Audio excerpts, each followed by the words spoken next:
Evet, yeni günden herkese merhaba. Malakoff'tayız. Otelden çıktık. Gezimize devam ediyoruz. Bugün de burada çarşamba pazarı var. Her şey var. İçeride yine pazar günkü pazar aktif. Dışarıda da böyle çarşamba pazarı kurmuşlar buraya.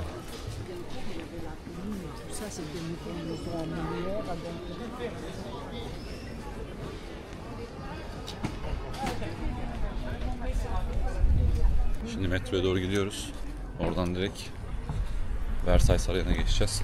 Bugün de uzak bir noktada olduğu için önce oradan başlayalım dedik. Bize yakınmış bu arada, uzak değilmiş, öyle bir saat falan. Bize buradan trenle Versailles 26 dakika. Metronun dışında şehirler arası trenlerle gidiliyor. Banliyö trenleri. Buradan bindik. Biz aslında buradaydık, yani metronun da bir şeyindeydik. Buradan geri geldik. Trene bindik. Şu an böyle geleceğiz. Şuradan ineceğiz.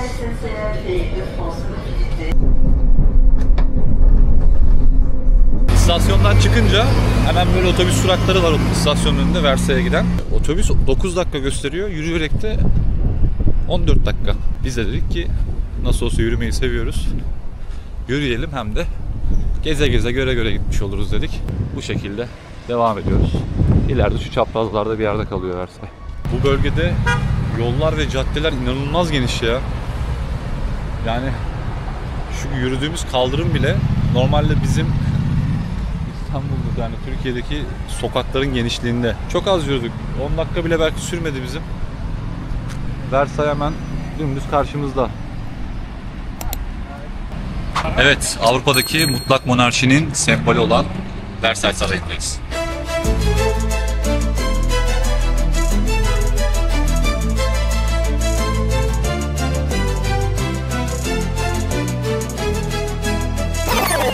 Versailles Sarayı'nın yapımına 14. Louis döneminde başlanmıştır. Güneş Kralı olarak da bilinir aynı zamanda kendisi. Sarayı sadece bir konut olarak değil, aynı zamanda Fransız kraliyetinin gücünü ve ihtişamını göstermek amacıyla kullanılmıştır.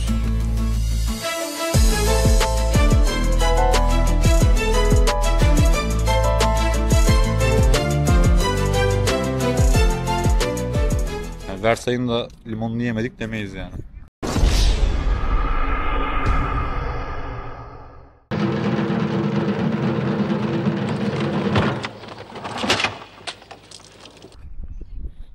Mandalina.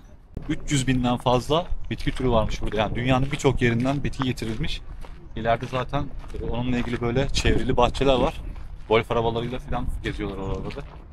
Labirent gibi yapılmış. 77 hektarlık bir alana yayılıyor burası. Varın hesabını siz yapın, yani ne kadar büyük bir yer. Evet, şimdi labirent gibi olan bahçelerin içindeyiz. Kayboluyoruz, dolanıyoruz. Geometrinin içinden geçmiş adamlar. Fransız peyzajının en önemli örneği bence burası. Çünkü hem her şeyin açısı, yerleştirilme biçimleri, baktığında böyle çilek gibi her şeyin olması, ne bileyim, muazzam bir önem göstermişler buraya. Keşke aynı özeni o dönemlerde temizlik konusunda da gösterselermiş. Bu yoldan geldik şimdi biz. Her yerden şu anda böyle geliş var. Saray bu tarafta kaldı. Burası bana şeyi hatırlattı ya. Harry Potter'ın hangi serisindeki filmdi? Böyle bir labirente girip de çıkmaya çalışıyorlar ya, kayboluyorlar labirentin içinde. Labirentte işte bir şeylerle mücadele ediyorlar. Evet. Aynı böyle Ateş Kadehi olabilir. o filmin şeyi hatırlattı bana şu an burası, böyle orası gibi geldi. Biz bahçeye yürümek istemiyoruz, hızlı gezelim diyorsanız da şu an tam karşıdan gelen böyle golf arabaları var. Bunlardan kiralayıp hızlıca bahçeye gezebilirsiniz. Bu arada şöyle bir şey de var. Sezonda bu şeyler, bahçeler ücretli girişi. Sezon dışında ücretsiz. Aklınızda olsun. Yani Temmuz gibi gelirseniz şu an ücretli. 10 euro verip full olarak bütün bahçeyi gezebiliyorsunuz.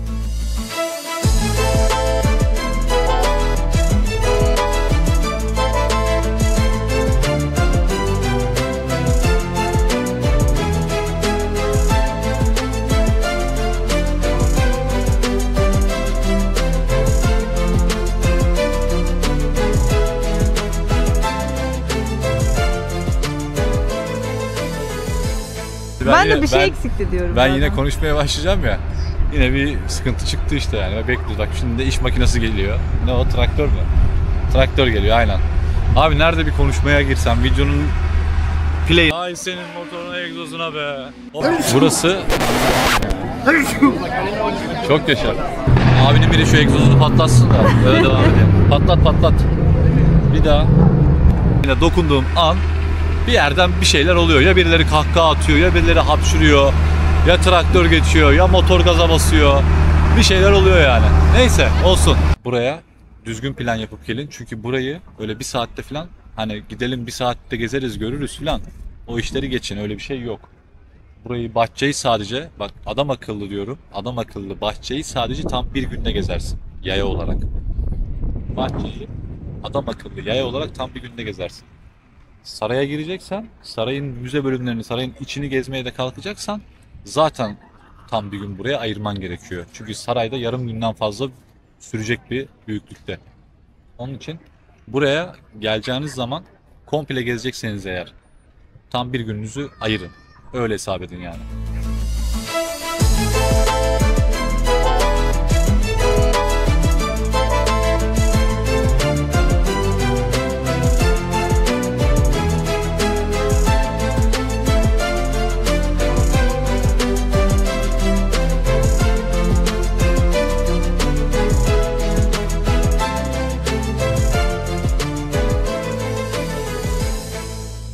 Biliyorsunuz 1919 Versay Anlaşması burada imzalandı ve bu sayede Birinci Dünya Savaşı son buldu. Sarayın en önemli ve en gözde bölümlerinden biri olan Aynalı Salon'da bu imzalar atıldı. Eğer sarayı gezmeye gelirseniz zaten o kısımlarını da görürsünüz büyük ihtimalle. Biliyorsunuz o dönemlerde Fransızların böyle bir hijyen problemleri vardı yani.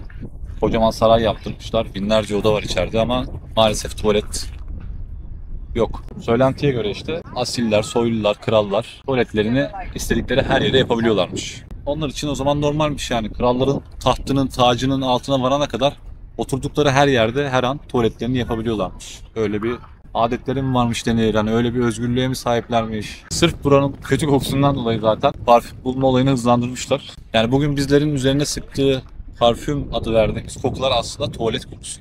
Evet, şimdi Versay'dan çıkıyoruz.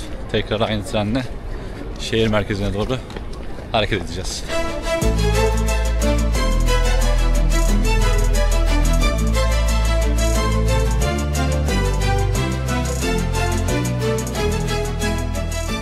Evet, Saint-Germain bölgesindeyiz.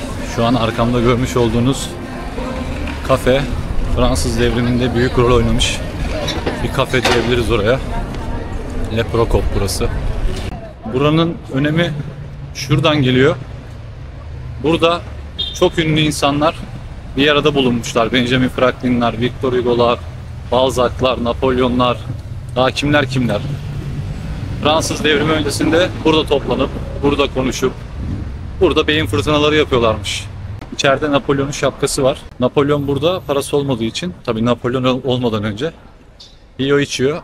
Parayı ödeyemeyince de şapkayı rehin bırakıyor. Sonra da gelip almıyor tabii işte. Napolyon da olsa hani para demiş ama gelip yediğinin içtiğinin parasını ödeyip şapkasını rehinden kurtarmamış yani.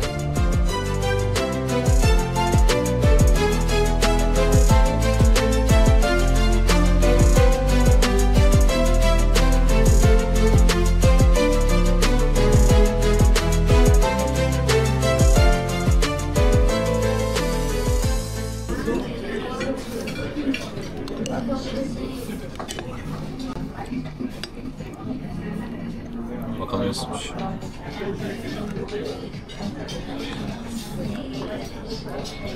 Bizim kış çorbaları gibi ya. Hani kışın böyle hasta olmamak için yediğimiz çorbalar var ya, aynı onun gibi ya. Evet. Ya bunu yiyeceğimi hiç tahmin etmezdim. Yani hayatta yiyebileceğim bir şey değil ama.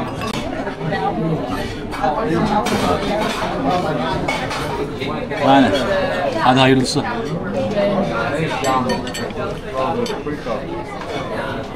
Bir şey söyleyeyim mi? Basmışlar sarımsağı, maydanozu.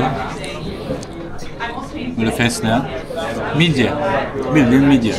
Ama yavan gitmez yani. Midye gibi bunu mesela yavan yiyemezsin. Ekmek istiyor adresine.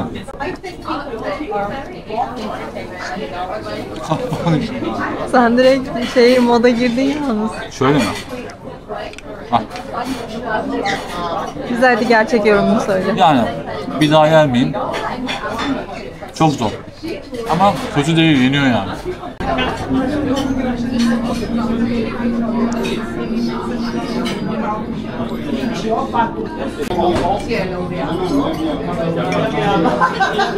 Bu kuzu bacağı.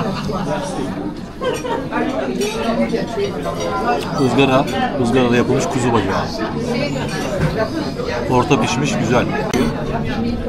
Dana Burgundian yazıyordu. Soslu dana eti diyebiliriz bir nevi. Kendilerine özel sosu. Bak bu seninki lokum gibi. Bu biraz daha dişe geliyor ama o önündeki daha güzel lokum gibi. Sostan dolayı. Patatesi standart. Yani standart patates. Genel bir ana yemek tabağı burada. Tatlı olarak ben dondurma söyledim. Çikolatalı, fındıklı değişik. Nasıl yazıyor? Puding kıvamında. Pudingle dondurma arası bir şey. Yani pudingi fırınlamışlar. Koyu böyle biraz daha. Öyle. Tatlısını çok beğenmedim. İyi değil yani, tatlı. Evet, şimdi kalktık restorandan. İsmi Specialties Franchise, yani Fransız lezzetleri. Spesiyel Fransız lezzetleri galiba. Güzel bir yerdi.